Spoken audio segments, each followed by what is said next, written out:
আসসালামু আলাইকুম। আমাকে গতকালকে আমার চুয়াডাঙ্গা গ্রামের বাড়ি থেকে একদম সহজ সরল আর কি গ্রামের এক ছেলে, সে আমাকে ফোন করেছে। ফোন করে তারপরে বলল যে এরকম এরকম শুনলাম যে ডক্টর মোহাম্মদ ইউনূস যদি আমেরিকা যায়, গেলেই নাকি আবার শেখ হাসিনা নাকি দেশে ঢুকে আসবে, তারপরে আওয়ামী লীগ আবার ক্ষমতা নিয়ে নেবে। এটা নিয়ে খুব আতঙ্কের ভিতরে আছে।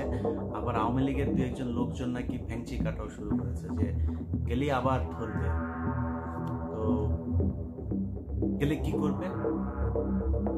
শেখ হাসিনা আবার আসবে, এসে তারপরে ধরেন গণভবনে আবার ঢুকবে, মেরামত করবে, মাছ ছাড়বে, হাঁস পালবে, শাকসবজি আবার ফের লাগাবে, আবার ফের আগের মতো প্রধানমন্ত্রী হবে তিনি। প্রজেক্ট এক এক উন্নয়নের নামে প্রজেক্ট করবে, সেখান থেকে বিলিয়ন বিলিয়ন ডলার আবার নিজের আত্মীয় স্বজন দলের লোকজনকে নিয়ে বিদেশে পাচার করবে। মানুষজন কোনো কিছু বলতে গেলেই তাদেরকে ধরে ধরে গুলি করবে, মারবে, লাশের উপরেও অত্যাচার করবে। এটা হচ্ছে তাদের আবার ফের স্বপ্ন। তো লজ্জা শরম তো কিছু থাকা উচিত, তাই না? এই যে মানুষ, ধরেন আওয়ামী লীগের লোকজনকে আপনি এখন দেখেন, এত বড় ঘটনা এখন হয়তো আমাদের কাছে খুব বড় কিছু মনে হচ্ছে না। আমরা তো বিশাল এক ইতিহাসের অংশ। এই যে আপনি গণভবনে দেখেছেন না, যে যারা গণভবনে ঢুকে এই যে হাসিনার ছায়া ব্লাউজ ব্লাউজ নিয়ে টানাটানি করলো, এটা কিন্তু বিশাল ইতিহাস। আমি জানি না যে মানে পৃথিবী এই ভার্চুয়ালি কতদিন চলবে, যতদিন এই প্রযুক্তি থাকবে, ফেসবুক, ইউটিউব, এগুলো যতদিন থাকবে ততদিন এটা হিস্ট্রি। পৃথিবীর বাংলাদেশে যতদিন এই পৃথিবী বেঁচে থাকবে, বাংলাদেশের মানুষ সেগুলো মনে করবে এবং বলবে চুরি বাবা এত স্বৈরাচার একটা মানে অত্যাচারী একজন শাসক ছিল, যার ভাত রান্না করার পরে সেটা খাওয়ার সময়টাও দেয় না, জনগণ ঝাড়ু দিয়ে তারাই বের করে দিয়েছে। একটু একটু করে তারপরে তারা মানে বের হওয়ার চেষ্টা করছে। তো সেই বের হতে গিয়ে একজনের একটা ভিডিও দেখলাম, সে বলছে মানে পিছনে তার ভিডিওর ইয়েতে ব্যাকগ্রাউন্ডে আপনার স্যাড মিউজিক লাগিয়েছে, মিউজিক লাগিয়ে তারপরে বলছে প্রধানমন্ত্রীর বের হয়ে যাওয়ার সেই সময়টুকু সেটা কেমন ছিল। ছিল শেখ হাসিনা নাকি যাবেই না, তাকে জোর করে সবাই বুঝাচ্ছিল সে যাবে না, এই দেশের মানুষকে রেখে সে নাকি যাবে না। এরপরে শেখ রেহানা তাকে বুঝাইলো, বলল যে আমার বাবার মতোই অবস্থা করতে চাচ্ছিস তুমিও কি বাবার মতো মরতে চাও, জীবন দিতে চাও, চলো জীবনটা বাঁচাও। তাকে নাকি বুঝাই একটু যে তারপরে হেলিকপ্টার শেখ হাসিনারে দেখতে দেখা মনে হইলো যে মানে লুঙ্গি উদাম করে তারপরে দৌড় দিলে যে অবস্থা, তো ওইভাবে দৌড়ায় হেলিকপ্টারে উঠতেছে। আমরা তো সেই ভিডিওগুলো তো এখন দেখছি। এটা এখন তারা নানান ধরনের ন্যারেটিভ মানুষের সামনে তুলে ধরার চেষ্টা করছে। এখন এই যে বাংলাদেশের মানুষ এইভাবে তাদেরকে জুতা পেটা করে তারপর বের করলো, মিনিমাম আওয়ামী লীগের লোকজনের ভেতরে আপনি দেখছেন যে কোনো অনুশোচনা আছে, কোনো অনুতপ্ত হচ্ছে যে ওকে আমরা একটা ভুল করেছিলাম, সেই ভুলটা সংশোধন করতে চাই। ওদের এখনো কথাবার্তা, ওরা আবার দেশে আসবে, আবার সেইভাবে খাবে। 5 তারিখে যেদিন শেখ হাসিনা দেশ থেকে বের হয়, সেদিন কি ডক্টর মোহাম্মদ ইউনূস বাংলাদেশে ছিল? ডক্টর মোহাম্মদ ইউনূস তো সেদিন বাংলাদেশে ছিল না, সে তো দেশের বাইরেই ছিল। তো শেখ হাসিনা পলাইলো কেন? এখন ডক্টর মোহাম্মদ ইউনূস বের হবে আর আপনি চট করে ঢুকে যাবেন আপনার লোকজন এই স্বপ্ন দেখে। এগুলো শেখ হাসিনার শয়তানি। 2 দিন পর পর নিজে ফোন রেকর্ড করে সেটা ছাড়ে তারপরে বুঝায়। আর তো বলার তো জায়গা নাই।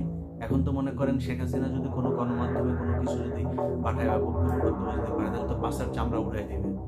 কোনো টেলিভিশন তো আর ওই ঝুঁকি নিতে যাবে না। তো শেখ হাসিনাকে বলবো আমার বাংলা এডিশন নামে যে নতুন পোর্টাল চালু হয়েছে, আমার ফেসবুক, ইউটিউব আছে, বাংলা এডিশনে যাবেন, আমার কাছে পাঠান, আমি চালাবো। আমার কিন্তু ওই ভয় নাই, কারণ আমি তো এতদিন আপনার দালালি করিনি। আমি চালাইতে হবে, আমার কাছে দিয়ে আপনার যা যা বলতে মন চায় ম্যাডাম আপনি দিয়ে আমি চালাবো। এখন এই শেখ হাসিনার কোনো বক্তব্য কেউ চালাইতে পারে না, ও নিজে নিজে ফোন রেকর্ড করে তারপরে পাবলিকের মাঝে একটা উত্তেজনা তৈরি করে। তো উত্তেজনায় যদি আওয়ামী লীগের লোকজনের স্বপ্নদোষ হয়েও যায় না, লাভ নাই তো। আপনি তো আসতে পারবেন না। আপনার একটু মাথার ভেতরে একটা মিনিমাম মানে কমন সেন্স থাকা দরকার, যে আপনাকে শেখ হাসিনা যখন বলছে চট করে ঢুকে যাব, ওই দিনও 2-3 জন বর্ডারে গিয়ে ধরা পড়লো। তো তারা পালাচ্ছে কেন? সে তো চট করে ঢুকে যাবে, তো তারা পালাচ্ছে কেন এখনো? এটা বুঝতে হবে যে তাকে এই দেশে আসার সুযোগ না দেওয়ার জন্য যা যা করার সেটা শুধুই ডক্টর মোহাম্মদ ইউনূস আর বাংলাদেশের ছাত্ররা, জামাত, বিএনপি মিলে করেনি।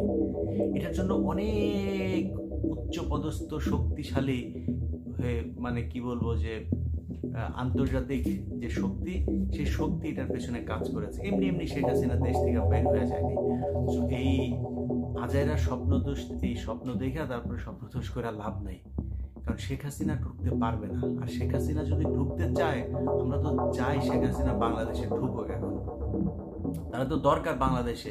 এই যে $103 বিলিয়ন যে বৈদেশিক ঋণ রেখে গেল, এই যে একের পর এক এই বিভিন্ন ঘটনায় মানুষকে যে খুন করেছে, গুম করেছে, সালমান এফ রহমান, তারপরে এস আলম সহ যাদেরকে ক্যাশিয়ার বানিয়ে কয়দিন আগে যে Zafrullah Chowdhury, Midland bank tank, এগুলো যে বাংলাদেশটাকে যে একদম ঝাঁঝরা করে দিয়েছে, এটার জন্য তো আমাদের দরকার তাকে। আমরাও তো চাই শেখ হাসিনা দেশে আসুক, আসতে বলেন।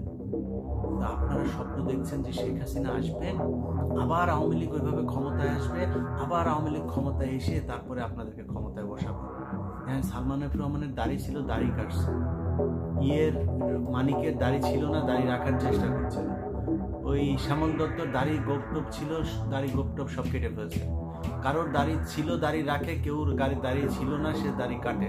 মানে এই হচ্ছে আওয়ামী লীগের অবস্থা। আপনাদের নেতাদেরকে দেখে মিনিমাম কোনো হয় না। এখন আপনি চিন্তা করছেন যে ডক্টর মোহাম্মদ ইউনূস এখানে আসবে আর আপনারা দেশটা দখল করে ফেলবেন।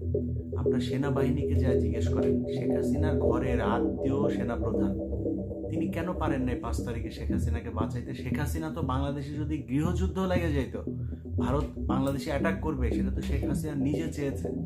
এটা ইন্ডিয়ান পত্রিকা, একদম মেইন স্ট্রিমের বিশাল বড় আন্তর্জাতিক গণমাধ্যম, তারা বলেছে যে last 45 minutes of Sheikh Hasina, সেই জায়গায় তারা যে ডেসক্রিপশন দিয়েছে শেখ হাসিনার পালিয়ে যাওয়ার সময় শেখ হাসিনা কি করেছে।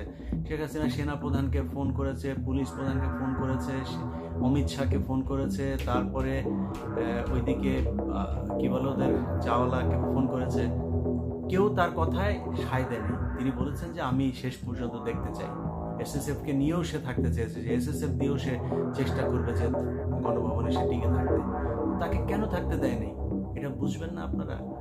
তো সামনে পরিস্থিতি যেটা এখন হচ্ছে, যে যা যা ঘটছে, আমার কাছে আমি খুব কমফোর্ট ফিল করি না এই বিষয়গুলোতে। কিন্তু আওয়ামী লীগ আবার আসবে, এসে আবার ক্ষমতায় বসা যাবে, বাংলাদেশে গৃহযুদ্ধ বাঁধতে পারে। শেখ হাসিনার আওয়ামী লীগ আবার ফের আসবে।